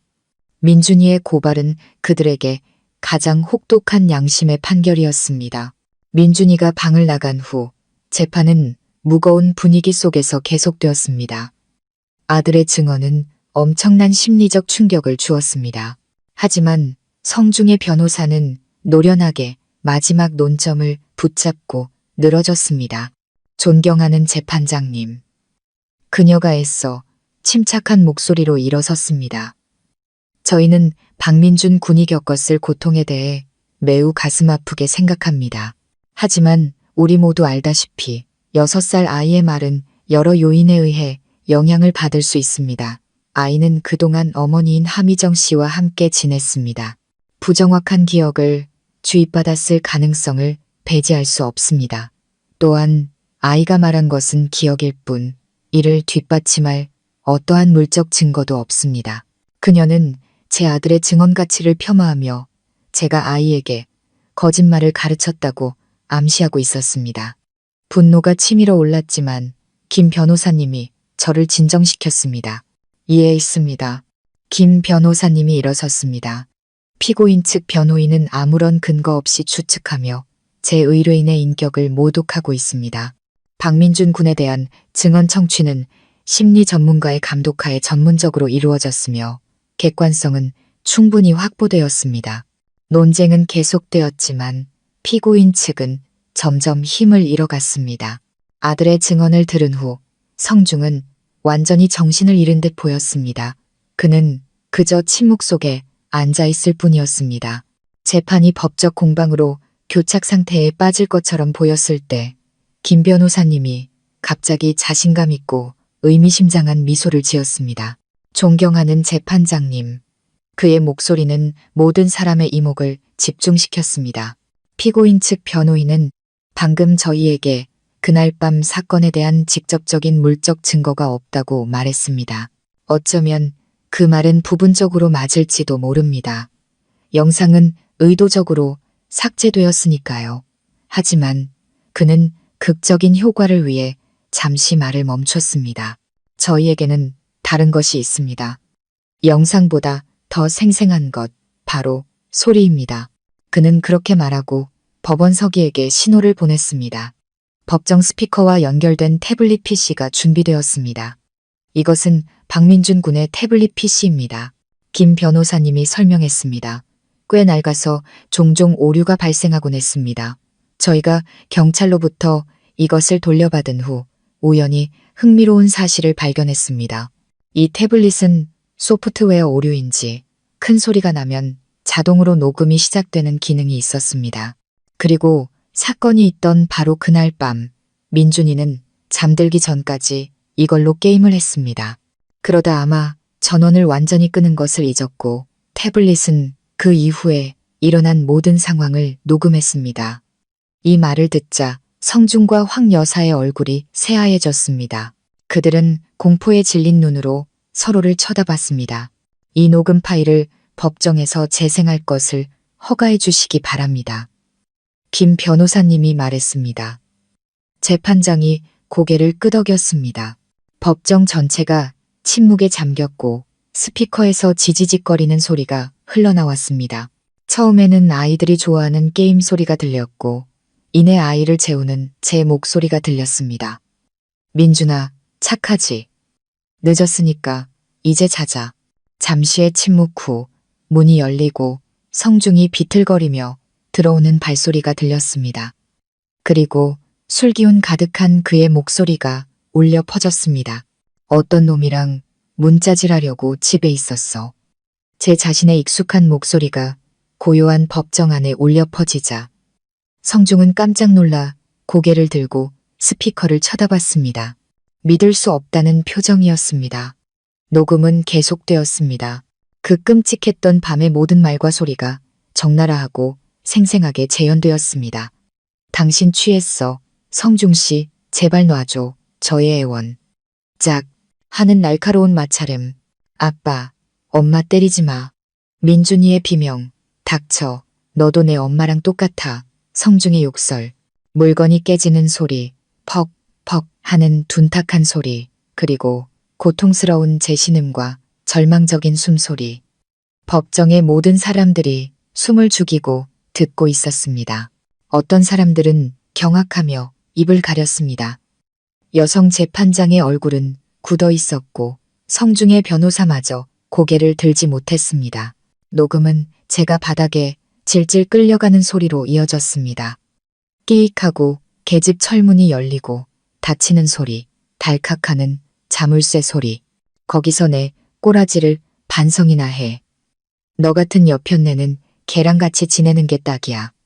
성중의 잔인하고 경멸에 찬 마지막 목소리가 울려 퍼지고 녹음은 끝났습니다. 녹음은 끝났지만 그 뒤에 남은 침묵은 그 어떤 소리보다 더 무서웠습니다. 더 이상 부인할 수 없었습니다. 모든 변명과 연극은 이보다 더 생생할 수 없는 증거 앞에서 우스꽝스럽고 무의미해졌습니다. 이것이 바로 치명타 마지막 일격이었습니다. 피고인 박성중 재판장이 판사봉을 내리쳤습니다. 그 소리가 죽음 같은 침묵을 깨고 위험 있게 울려 퍼졌습니다. 더 할 말이 있습니까? 성중은 석상처럼 굳어 앉아 있었습니다. 그는 아무 말도 하지 않고 책상에 머리를 밟고 흐느꼈습니다. 그의 넓은 어깨가 심하게 떨리고 있었습니다. 너무 늦어버린 후회의 눈물, 더 이상 물러설 곳이 없다는 절망의 눈물이었습니다. 뒤에 앉아있던 황 여사 역시 완전히 무너져 내렸습니다. 그녀는 두 손으로 얼굴을 감싸고 비통하게 흐느꼈습니다. 그녀는 졌습니다. 진실 앞에 그리고 아들이 저지른 죄악 앞에 처참하게 패배했습니다. 저는 그들을 보며 통쾌함보다는 끝없는 피로감과 슬픔을 느꼈습니다. 따뜻한 보금자리가 되어야 할 가정이 결국 이렇게 씁쓸한 법정 다툼으로 끝나야만 했습니다. 하지만 이것이 정의를 실현하고 아들에게 평화로운 미래를 선물하며 저 자신이 완전히 해방되기 위해 반드시 필요한 결말이라는 것을 알았습니다. 결정적 증거가 나왔고 판결은 분명 그에 합당할 것이었습니다. 녹음이 끝난 후 법정은 무거운 침묵에 잠겼습니다. 모든 논쟁과 변명은 무의미해졌습니다. 진실은 가장 웅변적인 방식으로 스스로를 증명했습니다. 재판장은 재판부의 논의를 위해 15분의 휴정을 선언했습니다. 그 짧은 시간 동안 법정 안의 긴장감은 극에 달했습니다. 저는 김 변호사님의 손을 꼭 잡고 앉아 있었습니다. 승리를 확신했지만 심장은 여전히 빠르게 뛰고 있었습니다.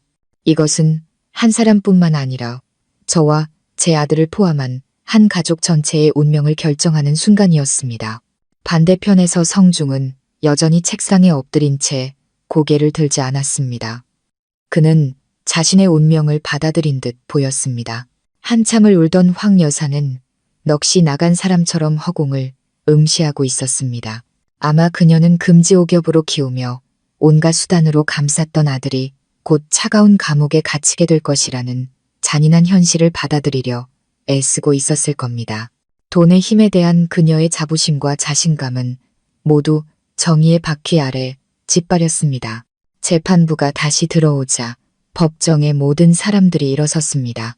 엄숙한 분위기 속에서 재판장이 마지막 판결문을 읽기 시작했습니다. 본 재판부는 사건 기록, 제출된 증거, 관련자 및 증인의 진술을 종합적으로 검토한 결과 피고인 박성중의 행위는 법과 타인의 생명 및 건강을 경시하는 매우 폭력적이고 흉악한 범죄 행위임을 인정한다. 특히 자신과 평생을 함께한 아내를 상대로 한 범행이라는 점에서 죄질이 매우 나쁘다. 이러한 행위는 피해자인 함희정 씨에게 심각한 신체적 상해를 입혔을 뿐만 아니라 깊은 정신적 충격을 안겨주었다.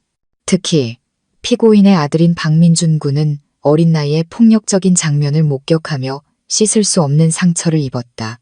그녀는 잠시 말을 멈추고 성중을 바라봤습니다. 피고인이 주장하는 음주로 인한 심신미약 상태에서의 우발적 범행이라는 주장은 죄를 감경할 사유가 되지 않는다. 진료 기록과 증인들의 진술에 따르면 피고인의 폭력 행위는 장기간에 걸쳐 체계적으로 이루어졌으며 이는 인격과 도덕성의 심각한 타락을 보여준다. 그리고 그녀는 황 여사를 돌아봤습니다.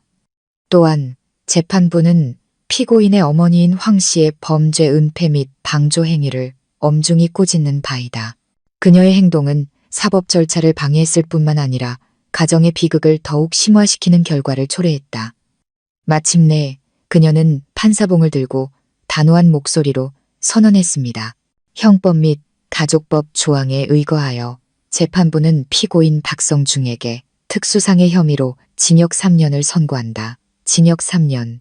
마음의 준비를 했지만 판결을 듣는 순간 저도 모르게 놀랐습니다. 너무 무거운 형량은 아니었지만 성중과 같은 위치에 있는 사람에게 3년의 징역은 그의 모든 경력과 미래를 파괴하기에 충분했습니다. 아, 고통스러운 비명이 들렸습니다. 황 여사였습니다. 그녀는 바닥에 쓰러져 의식을 잃었고 주변 사람들이 황급히 몰려들었습니다. 의료진을 부르는 소리가 들렸지만 재판은 계속되었습니다. 재판장은 민사 판결을 이어서 읽었습니다. 원고 함희정의 이혼 청구는 인용한다. 양육권에 관하여 피고인 박성중은 폭력적인 성향으로 자녀를 양육할 자격과 조건이 부족하다고 판단된다. 따라서 박민준 군의 친권 및 양육권은 원고 함희정에게 있으며 피고인은 박민준 군이 성년이 될 때까지 매월 100만 원의 양육비를 지급할 의무가 있다. 모든 것이 끝났습니다. 제가 이겼습니다. 지옥 같은 결혼 생활에서 벗어났고 무엇보다 제 인생의 가장 소중한 보물인 아들을 지켜냈습니다. 다시 눈물이 흘렀습니다. 이번에는 안도와 진정한 해방의 눈물이었습니다. 성중은 2명의 교도관에게 이끌려 나갔습니다. 제 옆을 지나갈 때 그는 잠시 멈춰서서 저를 보지 않은 채 아주 작고 쉰 목소리로 말했습니다. 민준이 잘 키워줘. 그리고 그는 걸어갔습니다. 그의 넓었던 등은 이제 초라하고 힘없이 굽어 있었습니다. 저는 그를 보며 통쾌함보다는 깊은 슬픔을 느꼈습니다. 만약 그가 더 일찍 멈출 줄 알았다면, 만약 그가 가진 것을 소중히 여길 줄 알았다면, 우리 가족은 이런 비극적인 결말을 맞이하지 않았을 텐데, 황 여사는 의료진의 처치를 받고 정신을 차렸습니다. 그녀는 휠체어에 앉아 멀어져 가는 아들의 뒷모습을 넉나간 눈으로 바라보고 있었습니다. 그녀는 모든 것을 잃었습니다. 아들을 잃고 손자를 잃고 마지막 자존심마저 잃었습니다. 그것은 어쩌면 성중의 3년 징역보다 더 무거운 형벌일지도 몰랐습니다. 저는 김 변호사님, 이수진 경위와 함께 법원을 나섰습니다. 어느새 차가운 겨울비는 그치고 잿빛 구름 사이로 희미한 햇살이 비추고 있었습니다. 나뭇가지 위에서는 참새들이 다시 지저귀기 시작했습니다. 모든 것이 다시 살아나는 듯 했습니다. 다 끝났습니다. 미정 씨. 수진이 미소 지으며 제 어깨를 가볍게 두드렸습니다. 이제부터 새로운 삶을 시작하실 수 있어요. 저는 고개를 끄덕이며 신선한 공기를 깊게 들이마셨습니다. 그렇다. 새로운 삶. 더 이상 폭행도, 욕설도, 두려움도 없는 삶. 오직 저와 아들, 그리고 평화만이 존재하는 삶. 법의 심판은 내려졌지만 저는 알고 있었습니다. 그들을 평생 따라다닐 또 다른 심판, 즉 양심의 심판이 남아있다는 것을. 재판 후 제 삶은 완전히 새로운 페이지로 넘어갔습니다. 과거의 고통스러운 얼룩이 없는 새하얀 종이었습니다. 폭풍은 지나갔고 모든 먼지와 오물을 씻어내고 놀랍도록 맑고 푸른 하늘을 남겨주었습니다. 제가 가장 먼저 한 일은 아들을 데리러 가는 것이었습니다. 저를 보자 민준이는 환호성을 지르며 달려와 제 목을 꼭 껴안았습니다. 엄마, 우리가 이겼지. 저는 아이를 품에 안고 부드러운 머리카락에 입을 맞췄습니다. 응, 우리 아들, 우리가 이겼어. 이제 아무도 우리를 괴롭히지 못할 거야. 아이는 햇살처럼 환하게 웃었습니다. 그 미소를 보며 저의 모든 희생과 투쟁이 같이 있었다는 것을 깨달았습니다. 김 변호사님과 여러 사회단체의 도움으로 저는 빠르게 삶을 안정시킬 수 있었습니다. 작고 아늑한 아파트를 구했습니다. 예전의 호화로운 빌라만큼 넓지는 않았지만 이곳에서 저는 진정한 가정의 평화와 따뜻함을 느꼈습니다. 아들과 함께 집을 꾸미고 베란다에 작은 화분을 가꾸었습니다.